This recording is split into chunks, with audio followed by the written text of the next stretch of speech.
Perkembangan terkini penanganan wabah COVID-19, kita akan terhubung dengan reporter Anggi Eboni langsung dari Rumah Sakit Darurat Corona Wisma Atlet Kemayoran. Anggi Eboni, bagaimana perkembangan terkini di sana? Adakah penambahan ataupun terlihat terpantau oleh Anda?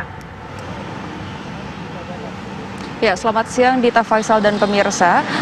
Dari pemantauan kami hingga siang ini tercatat ada 274 pasien yang dirawat di Rumah Sakit Darurat COVID-19 Wisma Atlet Jakarta Pusat, di mana diantaranya 28 orang merupakan pasien positif corona.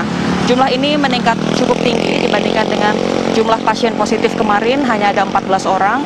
Dan selain itu, untuk hari ini juga ada 208 orang pasien dalam pengawasan dan 38 orang dalam pemantauan atau ODP yang dirawat di Wisma Atlet Kemayoran. Dan bisa kami informasikan kepada Anda pemirsa bahwa tidak seluruh masyarakat yang memiliki keluhan ataupun sakit bisa dirawat ataupun menjalani karantina di Rumah Sakit Darurat COVID-19 Wisma Atlet ini. Ada beberapa kriteria, diantaranya pihak rumah sakit ini tidak menerima atau tidak merawat anak-anak, hanya pasien berusia 15 tahun ke atas yang bisa dirawat di Rumah Sakit Darurat COVID-19. Kemudian hanya pasien yang memiliki keluhan ringan hingga sedang saja, seperti sesak nafas ringan hingga sedang yang bisa dirawat ataupun menjalani karantina di Wisma Atlet ini. Tadi pihak rumah sakit, yakni dan Satgas Kesehatan Rumah Sakit Darurat COVID-19, Brigjen TNI Dr. Agung, menggelar konferensi pers untuk menjelaskan bagaimana situasi ataupun alur perawatan yang ada di rumah sakit ini, di mana Rumah Sakit Darurat COVID-19 ini mengutamakan sistem karantina mandiri. Ini artinya ada interaksi minimal antara pasien dan juga tenaga medis.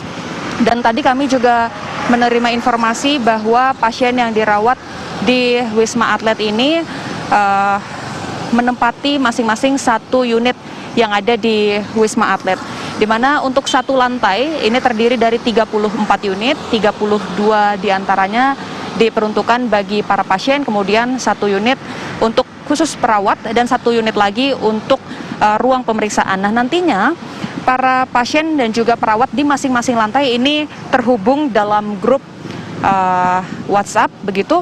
Kemudian nanti mereka setiap 2 jam sekali kurang lebih akan dipantau kondisi kesehatannya, ataupun juga pasien ini bisa mengeluhkan apabila mereka kondisi kesehatannya menurun, ini bisa langsung menjapri para perawat untuk dapat mendapatkan penanganan begitu. Nah, nantinya suster atau perawat yang ada di masing-masing lantai ini akan menghubungi dokter jaga yang ada di instalasi gawat darurat maksud kami di lantai 2. Kemudian nanti dokter yang berjaga akan naik ke unit masing-masing pasien untuk memeriksa pasien.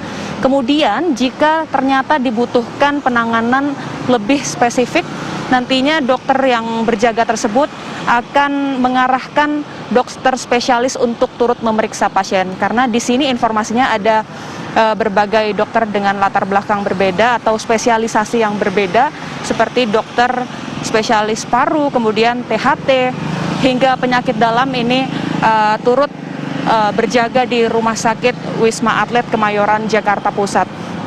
Nah, selain itu juga tadi pihak rumah sakit ini menjelaskan bahwa memang hingga saat ini fasilitas yang menunjang pasien untuk mendapatkan hiburan seperti televisi ini masih belum tersedia. Namun pihak rumah sakit bekerja sama juga dengan pihak Telkom untuk menyediakan Wi-Fi agar pasien ini masih tetap dapat mengakses internet, kemudian tidak begitu jenuh karena masing-masing pasien ini ditempatkan sendiri atau satu orang di satu unit begitu. Kemudian juga Dita dan pemirsa, ini bisa kami gambarkan bahwa tadi pihak rumah sakit juga menjelaskan akan ada rencananya nanti di lantai 3, baik itu tower 7 ataupun 6, nanti akan rencananya akan dibuat semacam sarana rekreasi sehingga pasien ini dapat melepas jenuh.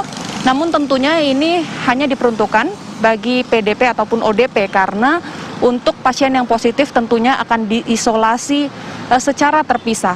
Dan kami informasikan pula bahwa untuk dapat menjalani karantina ataupun diperiksa di Rumah Sakit Darurat COVID-19 ini ada 3 cara. yakni pasien bisa datang langsung, kemudian bisa juga rujukan dari rumah sakit ataupun bisa menghubungi call center 911. Sementara demikian, Dita. Terima kasih Anggia Eboni atas laporan Anda langsung dari Rumah Sakit Darurat COVID-19